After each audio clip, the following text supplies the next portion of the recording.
प्रिय विद्यार्थियों, YouTube channel Hindi की उड़ान में आप सभी का स्वागत है। आज के इस वीडियो में हम सीखेंगे कि स्वरों की मात्राएं कितनी होती है और जब यह व्यंजनों के साथ मिलती है तो इनका रूप क्या हो जाता है, तब ये मात्राएं कितनी हो जाती हैं और नासिकीय ध्वनियाँ क्या होती है, इनके कितने रूप होते हैं, अनुनासिक ध्वनियाँ व निर्नुनासिक क्या होते हैं, इन सब का हम उदाहरण सहित इस वीडियो में अध्ययन करेंगे। तो चलिए स्टार्ट करते हैं। आज का हमारा टॉपिक है हिंदी के वर्ण। वर्ण में स्वर और स्वर में मात्राएं क्या होती है, निर्नुनासिक क्या होते हैं व अनुनासिक। स्वरों की मात्राएं तीन प्रकार की होती है, ह्रस्व स्वर, दीर्घ स्वर, प्लुत स्वर। अब ये तीन मात्राएं हैं हिंदी की, मुख्यतः ये तीन मात्राएं होती हैं, जिसमें हिंदी में जिन मात्राओं का विशेष रूप से उपयोग किया गया है, हिंदी में सबसे ज़्यादा जिन मात्राओं को लिया गया है वो ह्रस्व और दीर्घ है। प्लुत मात्रा संस्कृत से ली गई है। जो ये सारे के सारे जो हिंदी की मात्राएं हैं वो ह्रस्व और दीर्घ के ऊपर ही आधारित है और इन्हीं के माध्यम से जो हमारे व्यंजनों में जो उच्चारण होता है मात्राओं का, वो इन्हीं में से निकल कर आता है, जिनका हम अध्ययन कर रहे हैं। पंडित कामता प्रसाद गुरु ने भी कहा है कि व्यंजनों के अनेक प्रकार के उच्चारणों को स्पष्ट करने के लिए जब उनके साथ स्वर का योग होता है तब स्वर का वास्तविक रूप है जिस रूप में बदलता है उसे मात्रा कहते हैं। यानी जब ये व्यंजनों के साथ ये ह्रस्व और दीर्घ स्वर के चिन्ह व्यंजनों के साथ मिलते हैं तब इनके उस रूप परिवर्तित रूप को मात्रा कहते हैं। जब यह व्यंजनों के साथ लगती है तब इनके 10 प्रकार होते हैं। अब यहाँ ध्यान देने की बात है कि वैसे तो स्वरों की मात्राएं तीन होती है, ह्रस्व, दीर्घ और प्लुत, परंतु जब यह व्यंजनों के साथ मिलती है तब इनके 10 रूप हो जाते हैं। यहाँ भी प्रश्न बनता है कि स्वरों की मात्राएं कितनी होती है, तब तो होती है 3, और जब यह व्यंजनों के साथ मिल जाती है तब इनकी संख्या कितनी हो जाती है, तब हो जाती है 10। यानी व्यंजनों के साथ स्वरों की मात्राएं 10 प्रकार की होती है। अब ध्यान देने योग्य बात यह भी है कि ए की कोई मात्रा नहीं होती, ये ध्यान में रखना है। बहुत सी बार प्रश्न भी आते हैं कि वह कौन सा स्वर है जिसकी मात्रा नहीं होती, तो ए की कोई मात्रा नहीं होती है। अब ये हमारे स्वर है ए, आ, ई, उ, री, ए, आई, ओ, औ। इन्हीं की मात्रा बनी है। जैसे आ की मात्रा इस चिन्ह से, ई की मात्रा इस चिन्ह से, ई की मात्रा इससे, उ, री, ए, आई, ओ, औ। इन चिन्हों को हमें ध्यान में रखकर मात्राओं के बारे में जानना है। इस तरह जब यह व्यंजन में मिल जाती है तब इनके इस रूप को मात्रा कहते हैं। जब ये मात्राएं व्यंजन में मिल जाती है तब वो मात्रिक रूप आ जाता है व्यंजनों का। इनका नीचे उदाहरण है, जैसे क अकारांत है, क में ए की ध्वनि है, न की मात्रा है, ये एक व्यंजन के रूप में है। अब है क के साथ आ मिल गया तो इसका रूप ये हो गया का। क के साथ ई मिल गई तो इसका रूप हो गया की। क के साथ ई मिल गई तो इसका रूप हो गया की। क के साथ उ मिल गया तो इसका रूप हो गया कु। के साथ उ मिल गया तो कु। क के साथ री मिल गया तो क्री।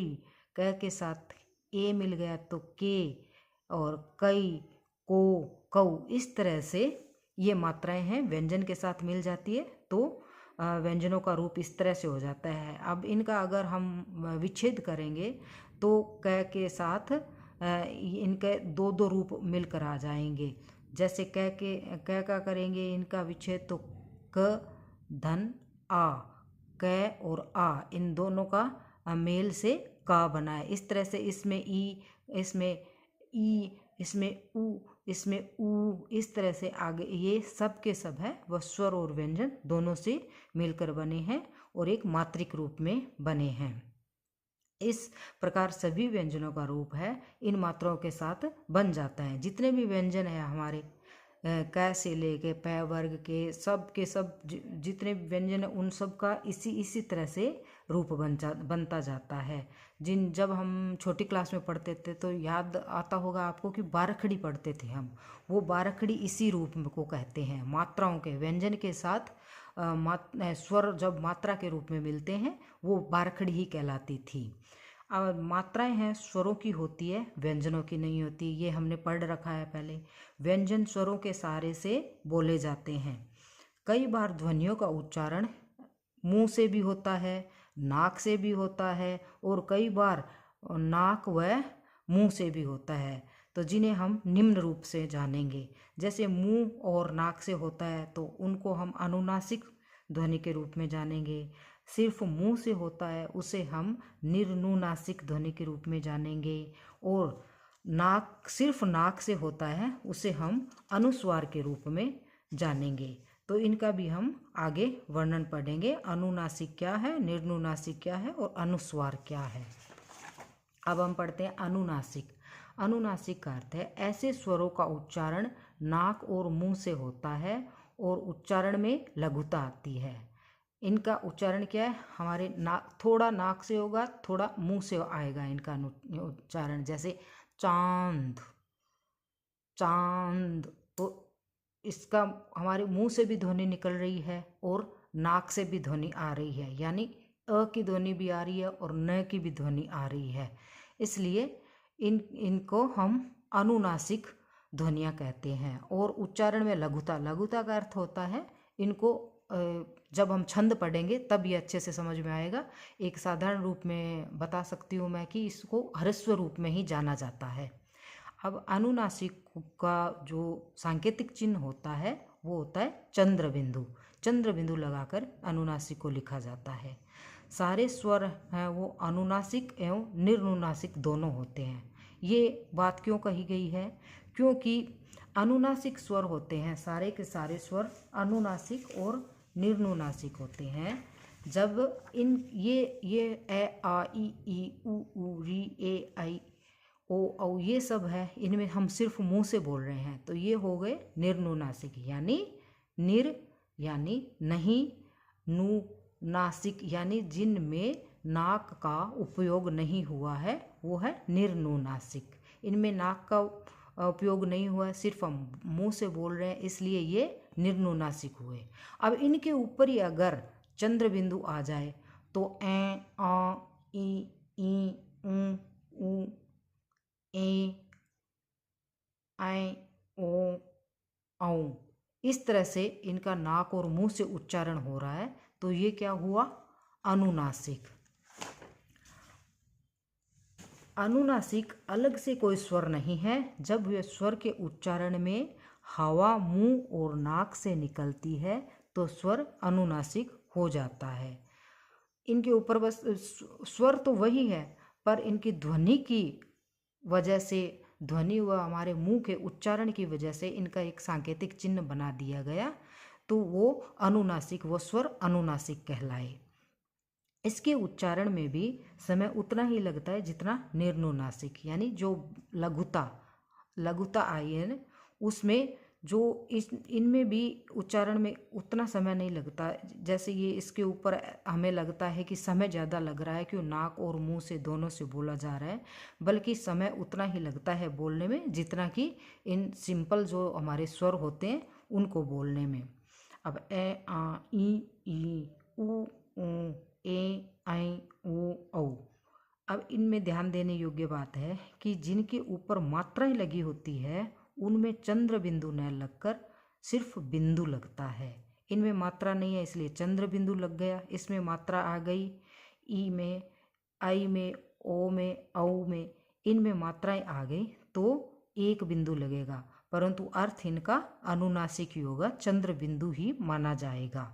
क्योंकि जब इन ऐसे शब्द, जब ये स्वर अनुनासिक स्वर जब शब्दों में कईयों में बोले जाते हैं तो अपने आप ही हमारा मुंह और नाक की ध्वनि आ जाती है। खाएंगे, जाएंगे, पिएंगे, इस तरह से आप देख भी सकते हैं उदाहरणों के माध्यम से।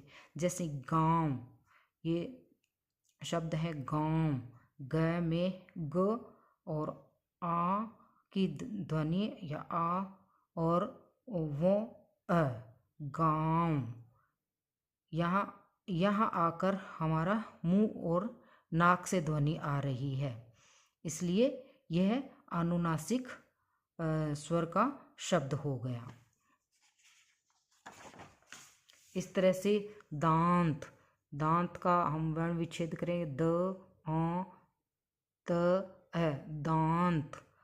आंगन, आ ग अ न अ, आंगन। अब इनकी ध्वनि एक बार देख सकते हैं कि ए न ग। इसकी ध्वनि, चंद्र बिंदु की ध्वनि अगर हम बोलें तो ए की ध्वनि आ रही है पहले, फिर थोड़ी सी ध्वनि न की आ रही है, फिर थोड़ी सी ध्वनि ग की आ रही है। इसमें स्वर नहीं है, बिना स्वर के न ग इस तरह की ध्वनि आ रही है। तो ये क्या हुआ, स्वर। ये नासिक की ध्वनि आ रही है और ये मुंह से निकलने वाली ध्वनि आ रही है। तो ये इसकी परिभाषा या इसकी ध्वनि से पता चल रहा है कि इसकी परिभाषा ऐसे स्वरों का उच्चारण नाक और मुंह से होता है और उच्चारण में लघुता रहती है। ऐसे स्वर यानी स्वर नाक से और मुंह से आ रही है ये ध्वनि।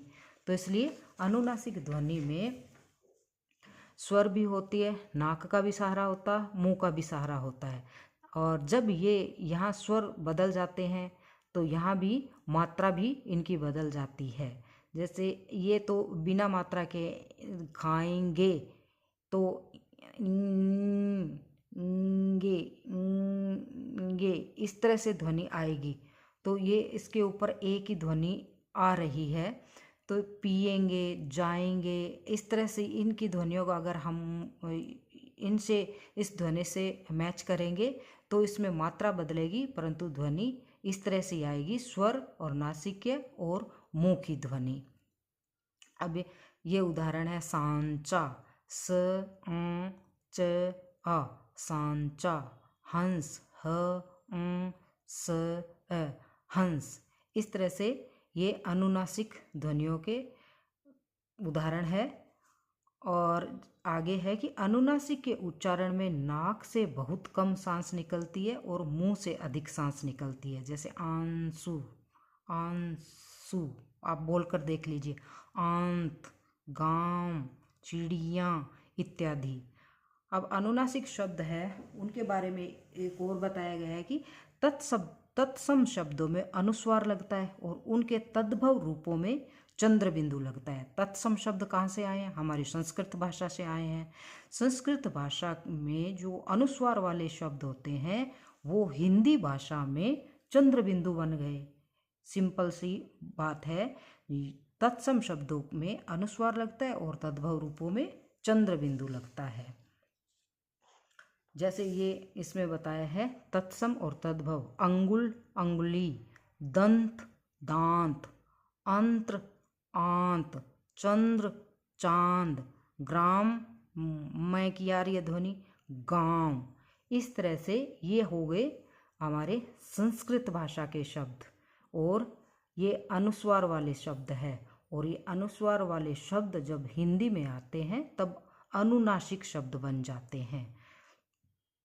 अनुनासिक का इस तरह से हम विच्छेद करते हैं तो अनु का अर्थ होता है पीछे, नासिक का अर्थ होता है नाक, यानी वह ध्वनि जो मुंह के साथ साथ पीछे से नाक से भी बोली जाती है।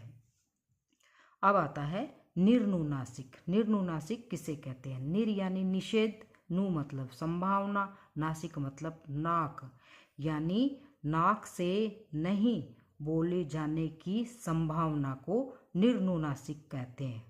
अर्थात अनुमानतः नाक से नहीं निकलने वाली ध्वनि को निर्नुनासिक ध्वनि कहते हैं।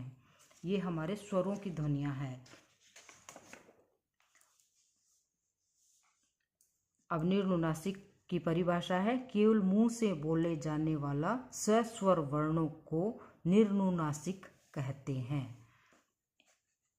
जैसे ए, आ, ई ई आदि ये सब ध्वनि जिनमें नाक की सहायता नहीं लिया जाती, सिंपल जो शब्द होते हैं उनको निर्नुनासिक कहते हैं। जैसे इधर, उधर, आप, अपना, और भी शब्द हो सकते हैं बहुत से। अब हमने इस वीडियो में क्या सीखा कि स्वरों की मात्राएं हैं वो 3 प्रकार की होती है, ह्रस्व, दीर्घ और प्लुत। व्यंजन के साथ स्वर मिलकर मात्राओं रूप में बदलते हैं, वो संख्या 10 होती है। जब ये मात्राएं हैं जब व्यंजन के साथ मिल जाती है तो इनकी संख्याएं 10 हो जाती है। हमने पढ़ा अनुनासिक ध्वनि किसे कहते हैं, निर्नुनासिक ध्वनियाँ कौन सी होती है, इनके चिन्ह कौन से होते हैं, इनकी क्या क्या विशेषताएं होती है ताकि पहचाना जा सके। तो आशा करती हूँ कि आपको यह वीडियो पसंद आया होगा और आगे के वीडियो में हम लेकर आएंगे कि अनुस्वार किसे कहते हैं और विसर्ग किसे कहते हैं। वीडियो पसंद आया हो तो लाइक करें, सब्सक्राइब करें, कमेंट करें और आगे की वीडियो में मिलते हैं। नमस्कार।